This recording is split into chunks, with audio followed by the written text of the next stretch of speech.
අවසරයි අරියතුන් වහන්ස මම බුද්ධ ධර්මයේ විෂය උගන්වන ගුරුවරියක්.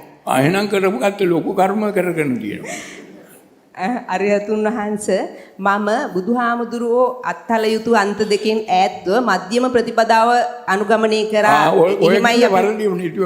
බුදුහාමුදුරුවෝ මධ්‍යම ප්‍රතිපදාවක් දේශනා කළේ නැහැ. ඔය ළමයින්ටත් ඉගන්නේ බොරුනේ.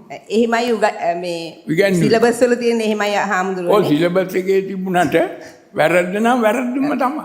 ඒ නිසා දැන් ඔබ වහන්සේගේ ධර්ම දේශනාව ශ්‍රවණය කරපු මට දැනුණා එතන ධර්මයේ විකෘති කිරීමක් සිද්ධ වුණා කියලා. එතන ආනන්තරිය පාප කර්මයක් සිද්ධ වෙනවා කියලාත් ඔබ වහන්සේ දේශනා කරා.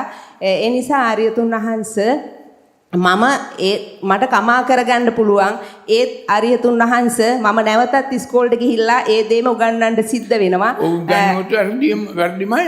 දැන් පොතේ තියෙන්නේ මේකයි ළමේනේ විභාගෙට ලියන්න ඕන මේකයි.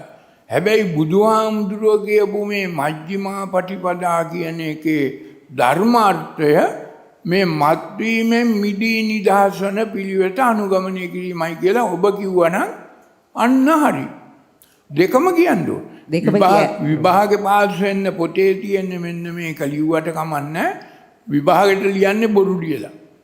හැබැයි මේ නිවන කියන මේ තත්ත්වය සාක්ෂාත් කරගන්න දහම් දැනුමක් ධර්මඥානයක් ලබන්න නම් මේ මත්වීමෙන් මිදී නිදහස් වෙන පිළිවෙත රාගමදයෙන් දේශමදයෙන් මෝහමදයෙන් මිදී නිදහස් වෙන පිළිවෙතයි බුදුහාමුදුරෝ දේශනා කළේ කියනවා.